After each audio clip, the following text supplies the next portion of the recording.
জুলাই সনদ বাস্তবায়ন আদেশ, গণভোট অধ্যাদেশ ও সংবিধান সংস্কার পরিষদের শপথ কেন অবৈধ নয় তা জানতে চেয়ে রুল জারি করেছেন হাইকোর্ট। রিটকারী আইনজীবী মামুন মাহবুব বলেন, এসব বিষয় সংবিধানে না থাকায় রুল জারি করা হয়েছে। তবে একে আত্মঘাতী পদক্ষেপ বলে উল্লেখ করেন জামায়াতের আইনজীবী শিশির মনির। আরও জানাচ্ছেন মুদাসির আলী।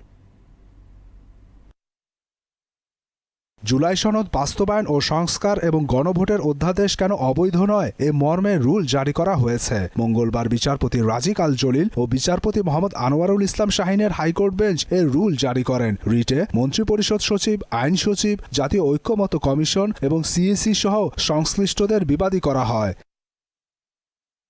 জুলাই সনদ বাস্তবায়ন ও সংস্কারের বিষয়ে যে আদেশ রাষ্ট্রপতি গেল বছর দিয়েছেন তা কেন অবৈধ হবে না এ মর্মে আগামী 4 সপ্তাহের মধ্যে রুল এবং একই সঙ্গে গণভোটের বিষয়ে রুল দেন হাইকোর্ট। এ সংক্রান্ত রিটকারী আইনজীবী মামুন মাহবুব বিষয়টি নিশ্চিত করেন।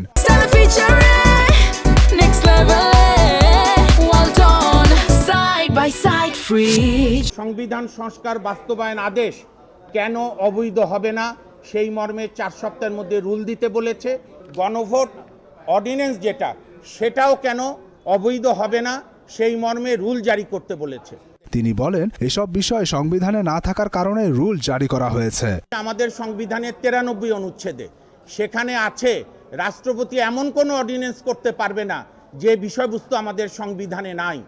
আমাদের বর্তমান সংবিধানে গণভোটের কোনো বিধান নাই। অন্তর্বর্তীকালীন সরকারের শপথ ও নির্বাচন কেন অবৈধ নয় তার ব্যাখ্যাও দেন মামুন মাহবুব। বিগত সরকার 106 অনুচ্ছেদে সুপ্রিম কোর্টের অ্যাডভাইস নিয়ে 8ই আগস্ট তারা সাংবিধানিকভাবে ওত নিয়েছে। নির্বাচন আমাদের সংসদীয় গণতন্ত্রে নির্বাচন যে কোনো সময় হতে পারে।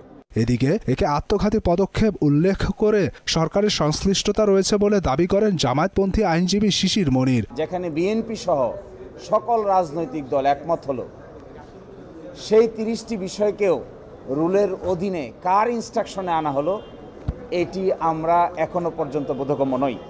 তবে আমরা দেখতে পাচ্ছি এই রিট মামলা শুনানি করার ক্ষেত্রে এবং এই রিট মামলাটি পরিচালনা করার ক্ষেত্রে সরকারের একাংশের ডাইরেক্ট সংশ্লিষ্টতা দেখা যাচ্ছে। রাজনৈতিক মতৈক্যের ইস্যুটিকে আদালতের বিষয় বানানো হয়েছে বলেও অভিযোগ করেন শিশির মনির।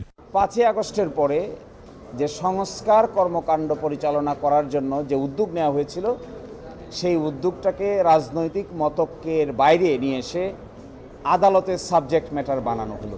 মুদাসসির আলী, মোহনা সংবাদ, ঢাকা।